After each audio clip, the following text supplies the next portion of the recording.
related to the Oakland Raiders. And this one specifically concerns, and is short, the November 30th, that is tomorrow or today, depending on where you are in the United States, meeting of the Oakland Alameda County Coliseum Joint Powers Authority that consists of two parts. And the first part, as I discussed in the previous live stream, is an exploratory discussion that could be titled The Future of the Oakland Coliseum, and it's divided into different parts concerning the future timeline for the Raiders, the Warriors, the A's, as well as a special look at a very special look at the future of the athletics, in particular with respect to their quest to build a baseball park on Laney College ball fields, which, hey, I have to say, on balance, the talks and plans are going well. But that's the public part of it, okay? That's the public part of it. Now, the other part of this discussion is held in closed session. It's a closed session. That means you and I can't walk in as the public. We don't have the right to know exactly what goes on, okay? That's what it means when it says closed session. It's closed to the public. Closed, okay? Closed. Closed session. Yeah. Closed. What it means is that they're going to talk about some stuff they don't want you to know about. That's what that means. Of course, in a social media age, life isn't always so perfect, right? Now, the title of this closed session event is right in this video description area right now at the bottom. You have the entire agenda and you can see it, as was the case before. And the title of that is this: Closed Session 5A. Pursuant to California Government Code Section 54956.9, Conference with Real Property Negotiators, Property, Oakland, OACCA, which is Oakland Coliseum, it basically means Oakland Alameda County Coliseum Authority Stadium.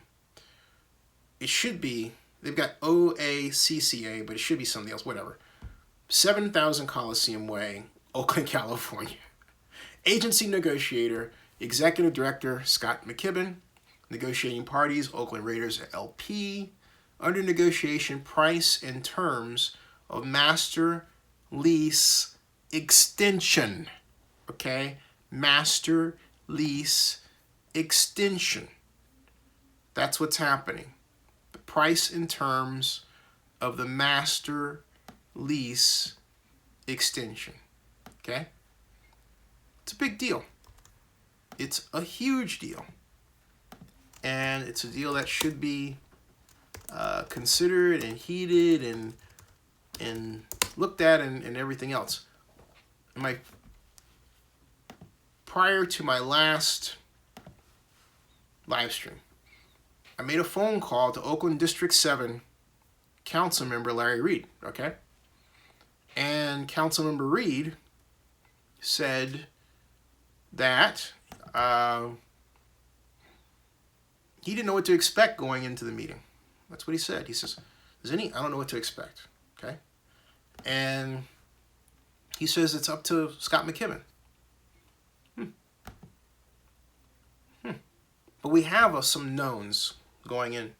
And one of the knowns that we have is, as per yours truly who broke the story, the Raiders have called for a new lease. A new lease, that's right, a new lease. The Raiders have called for a new lease out to 2020, okay? We know that. And we know that. Possibly. Now, some have said, well, it's not really that long. It might be that long. But, look, there's clearly a problem here. There really is. Now, the Raiders have done this in what seems to me from experience a very Raider way. There is a problem in Las Vegas, but they don't want anyone to know, in Las Vegas, to know that they may very well be, planning their way out of it, all right? They don't want anyone to know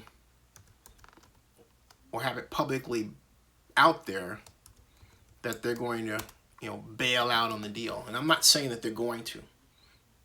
But when all else fails, you always deal with what's in front of you.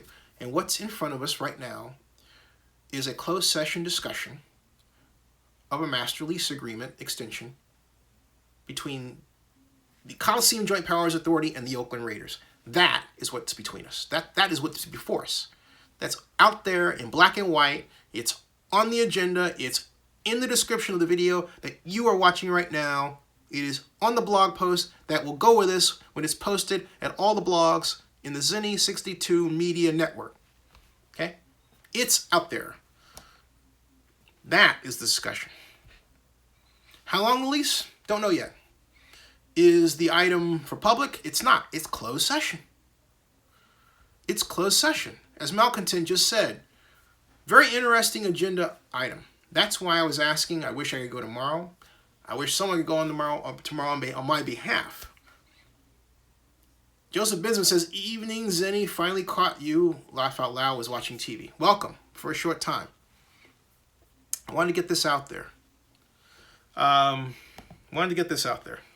Because this is news, man. This is definitely news. I'm going to stop at 2 o'clock. But it's really news. And hold on a second. I've got to make sure this is posted appropriately. Facebook, among other places. So, excuse me. Yeah, and we've got the post to Facebook. Boom, got that. All right. And then LinkedIn. Excuse me. Twitter. Boom, that's undo there. Las Vegas NFL Stadium. There's also the public part where they're going to talk about, hey, look, the Raiders timeline. What's it look like? Okay. Raider Nation. What's it look like? And what that means is, hey, look, how long is it going to take them after this groundbreaking to get that stadium done? What's the situation? That's, all right, what's the situation? What's the situation? Okay. So there we go. Now, what do I expect to have happen? Now, James McClendon says, sounds like to me, if they can make this master lease deal come together, that maybe it spells the end for Vegas. Well, here's the thing. The real middle ground is the UNLV gets its stadium and the Raiders stay here. But there will be a stadium in Las Vegas. The question is, will it be a stadium primarily for the Raiders, or will it be a stadium for UNLV? But there will be a stadium. Okay? I can see a scenario where a stadium doesn't happen and UNLV decides to scrap the entire process and let the money go to Las Vegas Stadium Authority. But that's not the primary scenario. The best scenario for UNLV is to really drag out the Raiders until the deadline and then take over the project. Because what I see is the Raiders having a hard time sharing revenue with UNLV, which in turn sees that it can't get enough money to offset costs in that stadium to justify being part of this great thing. Okay, that's what's going on. So James McClendon says, I got that one. Vassarula says, but he doesn't digress. Talking about me, I guess. Yeah, I don't digress. All right. So that's what's happening. The whole thing starts at 9 o'clock tomorrow, on the 30th of November, and which translates to 12 o'clock Eastern. Yeah, 12 o'clock Eastern. Malcontent says, I wonder if they're still taking soil samples on the Vegas site. It's been 8 months. I'll find out. But look, there are a number of problems with the stadium deal. Again, to recap, the bond revenue stream is not big enough to justify a $750 million subsidy, A. B, the parking cost at $200 million in and of itself is exorbitant. How are you going to pay for that? C, Senate Bill 1 sticks on the Raiders about, depending on how you slice it, $300 million to $400 million in additional costs to improve highways and roads. How are you going to pay for that without access to tax dollars? Okay.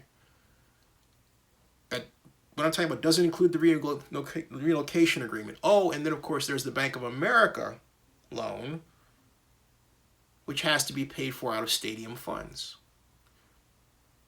And then if the GOP tax bill goes through, it makes the bond issue, which is already too expensive for the revenue stream, even more expensive.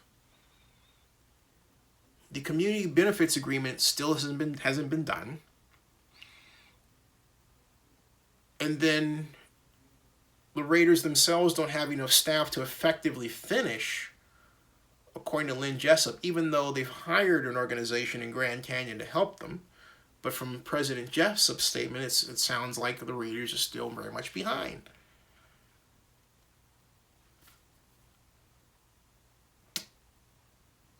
And then, of course, there is the simple question of how much it's going to cost the land prep with respect to drainage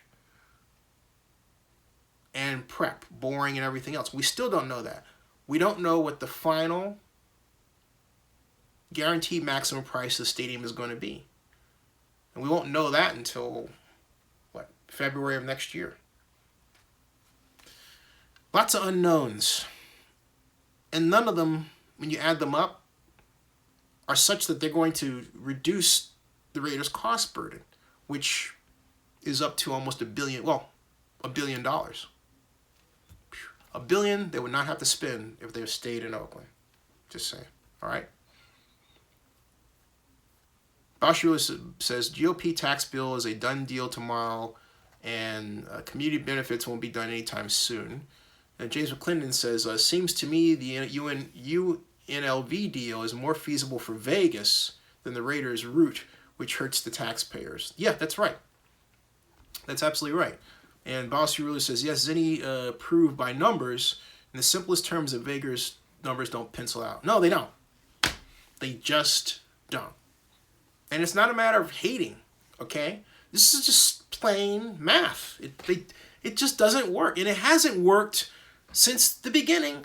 It hasn't worked since Mark Davis and Mark Bedane got into the Southern Nevada Tourism and Infrastructure Committee meeting and said, hey, look, it's $750 million or we walk. And what the rest of the committee should have said is, you know what? Bye-bye. Because we can do this at $550 million. you'd have yourself a deal. 750 million. If you're going to have a tax rate of 88/100ths of 1%, it doesn't work. 1.4%, ding, yeah. 1.4% would have been perfect. No question about it. It would have been enough to deal with all the fluctuations. It would have been enough to deal with the tax stuff. Okay?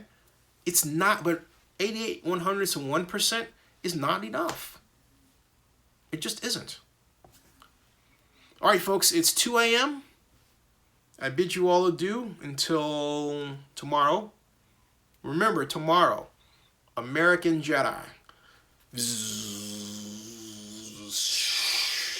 Oh, by the way, Bouncer Ruler asks why they wouldn't want to do it at 1.4%, because it adds to the total hotel tax, which in turn will be passed on to the consumer. That's why. And Vegas already has a high resort bill fee and all that stuff. That's why.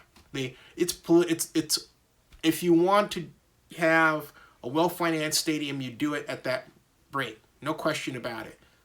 You don't play politics with finances, and that's what they did. They didn't want any one of their competitors to say, oh, well, hey, Vegas is putting their tax rate up almost 2% to pay for a stadium, and that's going to weigh on you, tourism consumer. So you should want to come to Orlando rather than Vegas, or San Diego rather than Vegas. You see what I'm getting at? That's what they're standing at. That's why they did it that way. Now, is that a good reason? No, but that's the reason. I think it's a lousy reason. All right, folks, good night. Remember,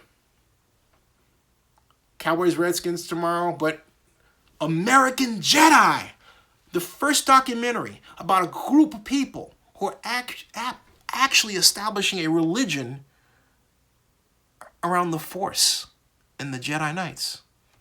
Check it out, 8:30, right here with my friend Laurent Malwa, the director. All right, see you guys. All right. Good night. See you later. All right.